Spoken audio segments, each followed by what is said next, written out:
Want to create USA Gmail account? In this video, I will guide you step by step on how you can do that. First of all, open up any web browser and search create a Gmail account, then tap on that. Then select add account. Now, in the sign in page, you want to select create account.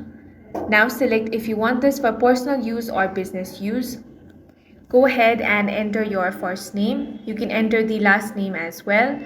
Now you want to enter your date of birth. After that, select your gender, then tap on next. Then you want to create a Gmail address, then tap next. After that, you want to create a strong password. Now tap next. Now review your account info, then tap next. Go ahead and tap on I agree. And with this, your new Gmail account will be created. As you can see, it doesn't ask you for the country, which means that there is no division on Gmail account on the basis of your country, so you do not have to select one. And that's all for this video. If you found it useful, make sure to hit the like button and subscribe for more videos like this.